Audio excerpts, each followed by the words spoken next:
Olá, meus amigos, sou o professor Ivan Kertzmann com mais uma aula para vocês. Essa aula agora, na primeira aula do módulo 2, financiamento da Seguridade Social, e falar também sobre o salário de contribuição, a base de cálculo das contribuições das empresas e dos segurados. Um grande prazer estar aqui com vocês de novo. Vocês já me conhecem, então dispensa as apresentações formais. Meu currículo está aí, não esqueçam que tá aí minhas redes sociais.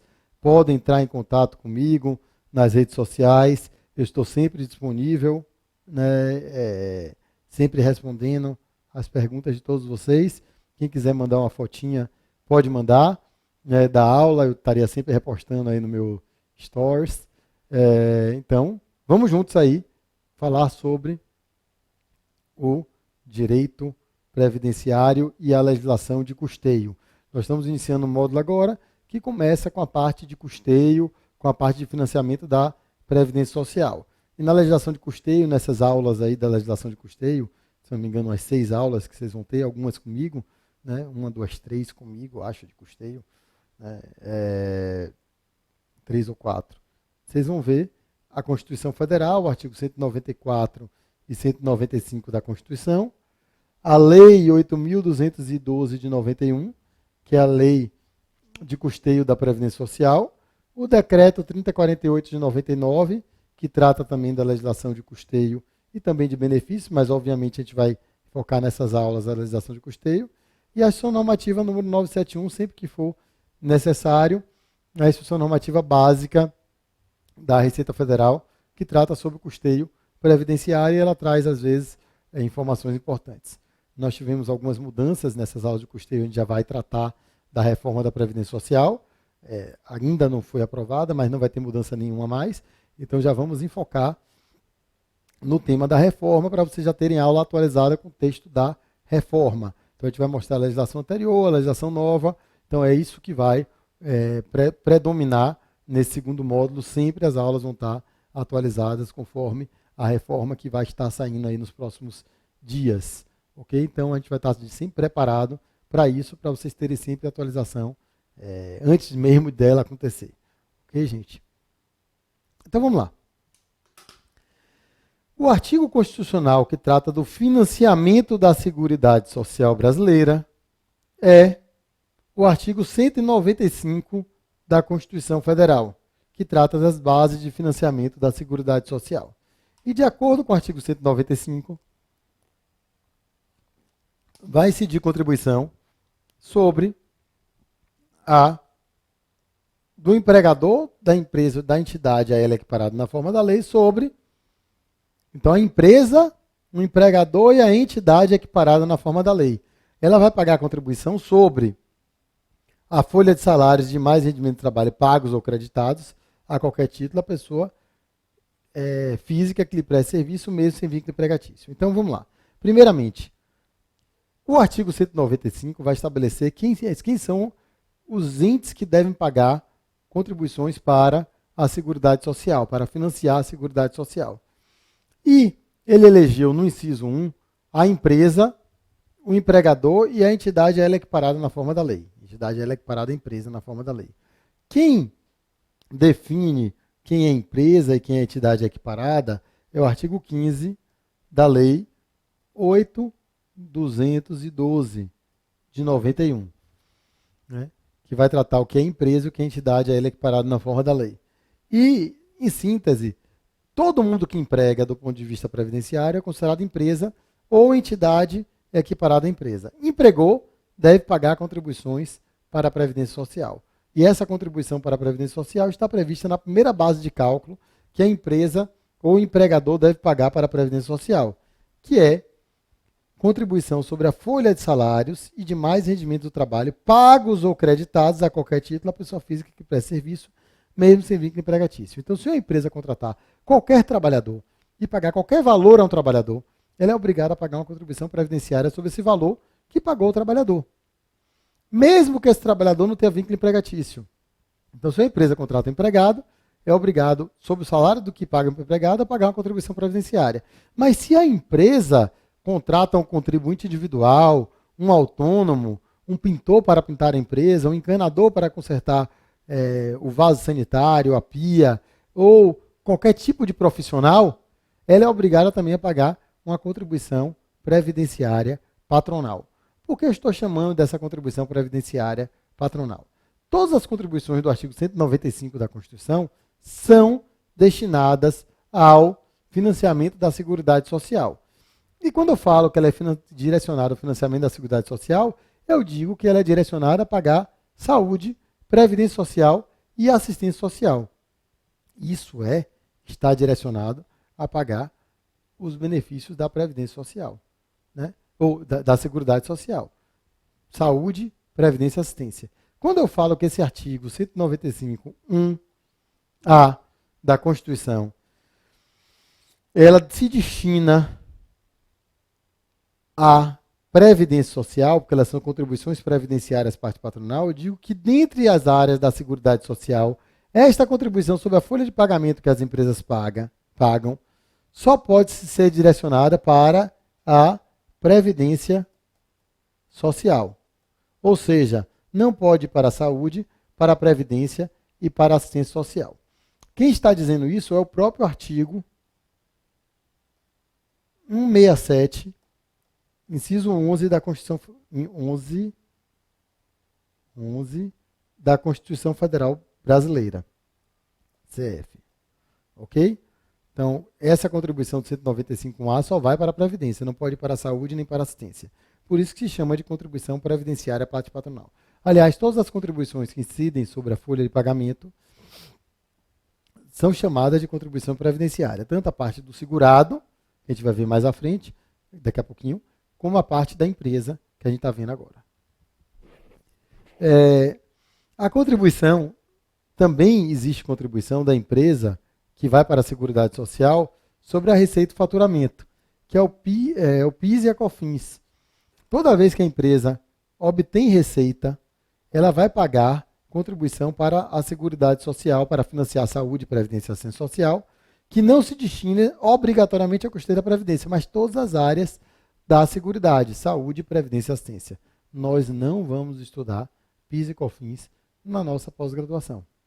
Nós não vamos estudar porque não estamos fazendo a pós-graduação de direito tributário, e sim de direito previdenciário. Nosso foco vai ser as contribuições para a Previdência Social. Essas a gente vai passar detalhadamente nesta aula base de cálculo e na próxima aula as alíquotas de contribuição. Okay? Esse vai ser assim nosso... E depois alguns temas complementares de custeio que a gente vai ter algumas aulas aqui.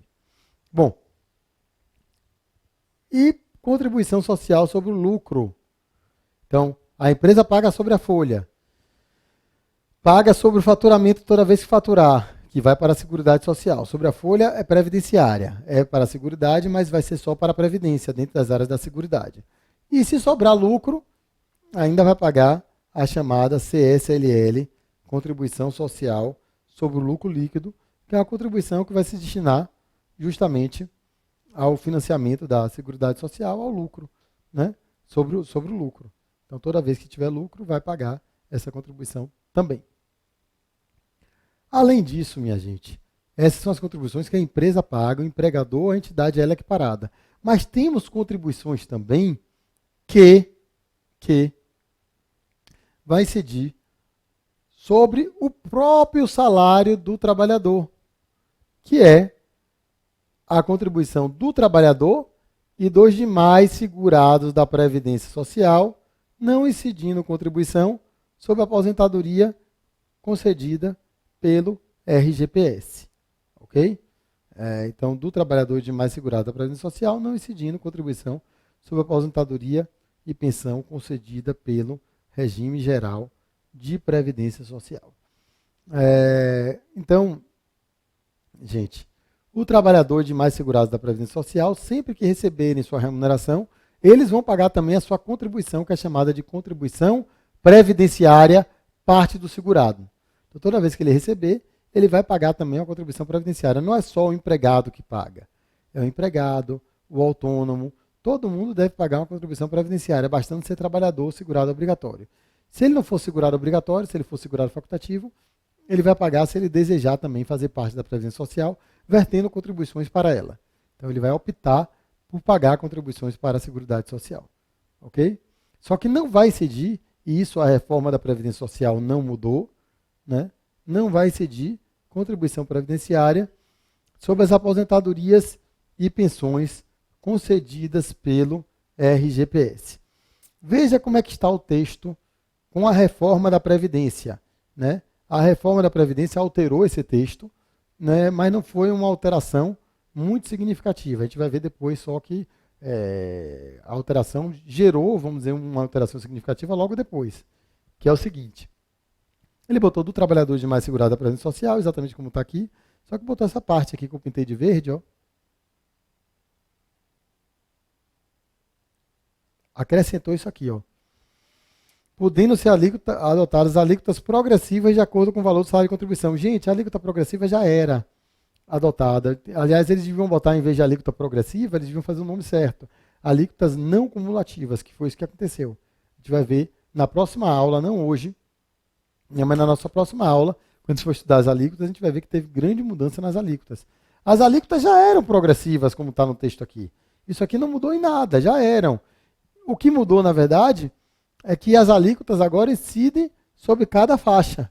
E antes era uma alíquota só sobre o salário todo. Nós não vamos nos preocupar com isso nessa aula. Nossa preocupação com isso vai ser na próxima aula, quando a gente for estudar as alíquotas de contribuição. Mas isso já deu um embasamento para ter uma mudança aqui na norma. Quer dizer, eles acharam que isso aqui era um embasamento para ter uma mudança na norma, apesar de eu achar que não é, mas que podia mudar independentemente desse embasamento constitucional, porque na própria Constituição teve a mudança. Então não tem nenhum problema ter a mudança de alíquota, que era um tema basicamente de lei, né? As alíquotas já eram progressivas, elas já progrediam em relação ao aumento do salário de contribuição, sempre foram assim, né? O que vai mudar é a alíquota ser não cumulativa, na verdade. E os incisos 3 e 4, que não houve qualquer alteração na reforma da Previdência Social, fala que vai incidir contribuição sobre a receita de concurso de prognóstico, né, que são todos os jogos de sorteio, loterias, apostas realizados tanto pelo poder público quanto pela iniciativa privada. Então nós temos aí pelo poder público as principais concursos de prognósticos, contribuições sobre concursos de prognósticos atuam sobre os concursos de prognósticos. Os principais concursos de prognósticos são públicos, são os organizados pela Caixa Econômica Federal. Mega Sena, loteria, loteria esportiva, né? E todos os outros grandes sorteios organizados pela Caixa Econômica Federal. E também, quando é organizado pela iniciativa privada, um Carnê do Baú, Telecena e qualquer outro que a Globo vem organizar, que a SBT, que qualquer banco vem organizar, é concurso de prognóstico e deve ser incidir contribuição previdenciária, como corrida de cavalo, aquele que você aposta, né? Páreo de corrida de cavalo. Isso aí também vai incidir contribuição previdenciária, contribuição para a Seguridade Social, que não é para a Previdência Social, é contribuição para a Seguridade como um todo, devendo financiar a saúde, previdência e assistência social. E por último, o nosso quarto inciso, agregado aí pela Emenda Constitucional 42 de 2003, a mini reforma tributária lá de 2003, já estamos falando em outra reforma tributária aqui, para mudar diversas contribuições, inclusive a contribuição previdenciária está aí na crista da onda, para ser mudada sem dúvida nenhuma. E essa contribuição foi a do importador de bens e serviços do exterior, ou de quem a lei equiparar. Então, foi criada pela Emenda Constitucional 42 de 2003, que foi o PIS e a COFINS importação. Então vai ter o PIS e COFINS importação. Ok, gente? Então, as contribuições vão ser incidentes sobre o importador. Quem importa paga essas contribuições sociais. O artigo 195 da Constituição também traz uma série de artigos que nós vamos começar nesse bloco e terminar no próximo bloco. Uma série de dispositivos de parágrafos no 195 que vão falar de regras específicas das contribuições para a Seguridade Social. E a principal regra, as principais regras é a que a gente vai demonstrar aqui para vocês uma a uma. Uma regra muito importante é a que trata das contribuições sociais residuais. Isso também não teve nenhuma alteração com a reforma, está tudo o texto todo certinho, né? Nada alterou. A legislação de custeio mudou pouco com a reforma. Teve algumas mudanças que a gente vai apresentar sempre aqui para vocês, o que a reforma veio alterar. A legislação de benefício foi mais afetada, sem dúvida nenhuma. Contribuições sociais residuais. Lei complementar e não cumulatividade. Então, nas contribuições sociais residuais, a lei complementar deve e pode, se desejar, criar novas contribuições sociais não previstas no texto constitucional. As contribuições que a gente acabou de ver, que tem previsão no texto constitucional, contribuição da empresa sobre a folha de salários, sobre a receita e faturamento, sobre o lucro, contribuição dos segurados, contribuição sobre concurso de prognósticos e PIS e COFINS de importação, basta ser instituída por lei ordinária. Se há previsão na constitucional, basta uma lei ordinária para instituir essas contribuições. Agora, quando não há previsão na Constituição Federal Brasileira, ainda assim é possível criar novas contribuições para financiar a Seguridade Social se o regime de Seguridade, se o Sistema Nacional de Seguridade Social estiver precisando de novas contribuições para pagar as suas despesas. Mas isso só pode ser feito de acordo com a regra para a criação de contribuições sociais residuais, prevista no artigo 195, parágrafo 4º da Constituição, que vai exigir que sejam aplicadas as mesmas regras dos impostos, e a leitura do STF sobre o tema é que precisa, na verdade, de 2 requisitos.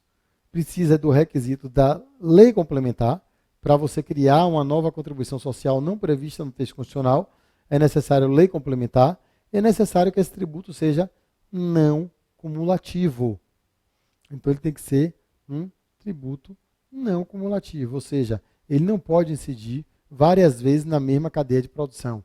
Exemplo, o CPMF, que incide várias vezes e não pode ser criada por lei complementar de forma nenhuma. Por quê? Porque se eu pego meu dinheiro, R$10.000, e boto na sua conta, eu vou pagar CPMF, quando existia, né? Se você pega R$10.000, esse mesmo R$10.000 que eu depositei em sua conta, e você deposita na conta de sua mãe, de seu pai, de seu tio, você, quando tirar esse mesmo dinheiro da sua conta, vai pagar de novo o CPMF. Ou seja, ele vai acumular várias vezes a tributação. Esse é um tributo cumulativo, que não pode ser criado por lei complementar. Professor, então o CPMF pode ser criado como? Só por emenda constitucional. Não dá para se criar esse tributo sem ser por emenda constitucional. Por isso que a CPMF sempre foi criada por emendas constitucionais que alteraram o ato das disposições constitucionais transitórias, eu acho, se eu não me engano, nos artigos 71 ou 73, sempre me atrapalho, do ADCT. Então é o que vai poder ser feito. Então vários tributos, inclusive, foram julgados inconstitucionais pelo STF, porque o instrumento normativo utilizado para criar esse tributo foi uma lei ordinária, quando, na verdade, é um tributo que não tinha previsão constitucional e que só poderia ser criada por lei complementar. Eu vou dar um exemplo aqui, a contribuição da cooperativa de trabalho. O STF recentemente entendeu, em 2014, que essa contribuição era inconstitucional. Não podia ser cobrada uma contribuição sobre a nota fiscal de cooperativa de trabalho por lei ordinária. Né? Foi a lei 9876 de 99 que criou essa contribuição, e o STF julgou que era inconstitucional porque devia ser criada por lei complementar. Não podia ter sido criada por lei ordinária. É um exemplo aqui que eu estou colocando para você ver a importância, mas tem vários outros exemplos de tributos que foram julgados inconstitucionais porque foram trazidos ao ordenamento jurídico pelo instrumento normativo lei ordinária, e não podia porque não tinha previsão na Constituição para essa base de cálculo. Ok? Tema bastante comum. Não pode ser criado novo benefício sem nova fonte de custeio. Então, é a chamada regra da contrapartida. Se nós vamos criar um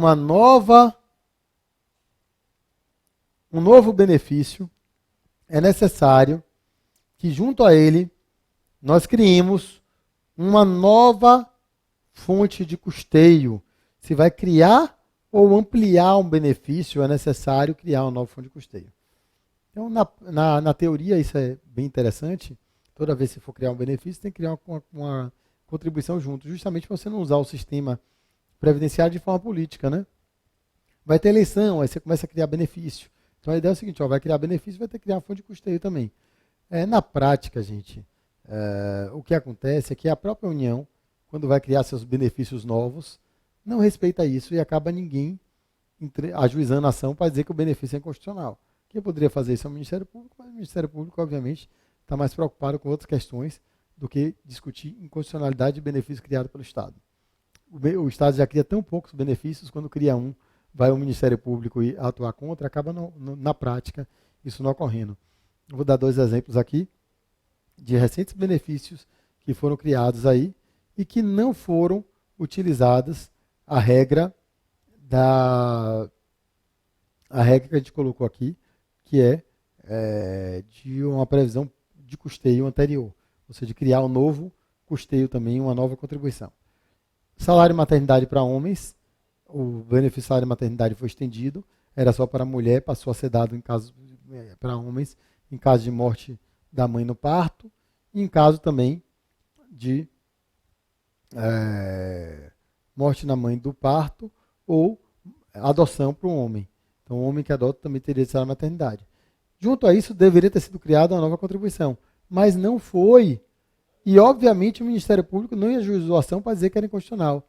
E o segundo benefício que eu gosto de dar exemplo, que foi recente também, da mesma época, 2013, né, foi a criação do benefício de aposentadoria especial da pessoa com deficiente. A pessoa com deficiente, a partir da Lei Complementar 142, passou a ter direito a se aposentar mais cedo, a se aposentar com menos tempo de contribuição, com a idade menor, com regras diferenciadas. E não houve nenhuma contribuição adicional para eles, ou para qualquer pessoa para financiar isso. Então, teoricamente, se você for levar para o pé da letra, esses benefícios são inconstitucionais, porque não teve a fonte prévia de custeio. Mas, acabou, tudo bem. Inclusive, acabou que ninguém reclamou. Inclusive, o benefício da aposentadoria especial do deficiente, da pessoa com deficiência,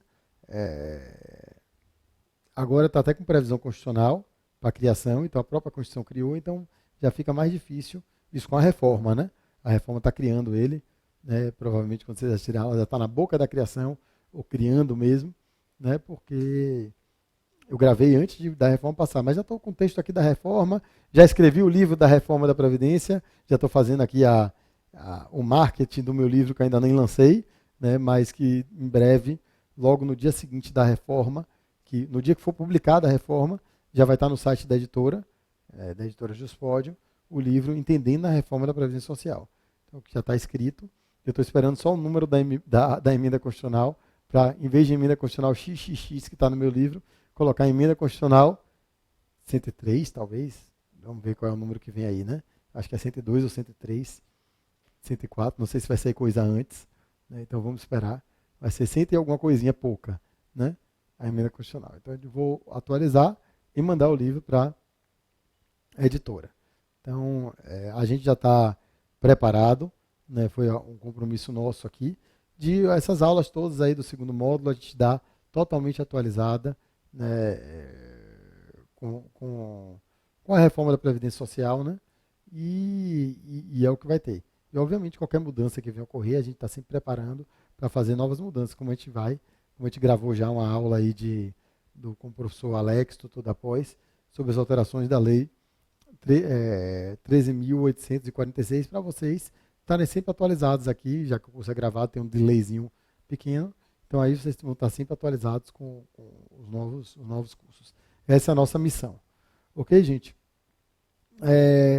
Esse tema, inclusive esse módulo, favorece bastante, né? Porque esse módulo agora, essa primeira aula do módulo 2, já vai estar toda atualizada com a reforma, e é uma aula que muda menos, né? O módulo 2 é menos suscetível à mudança que o módulo 1.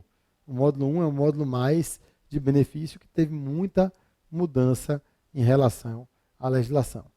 Então, essa até favoreceu, porque agora a gente não vai ter tanta mudança daqui para frente. O que tiver, a gente já vai estar preparado. A parte de regime próprio é mais sensível e vai gerar bastante mudança. Gente, no próximo bloco, nós voltamos com outros temas aí de custeio e depois já iniciamos também a parte de contribuição.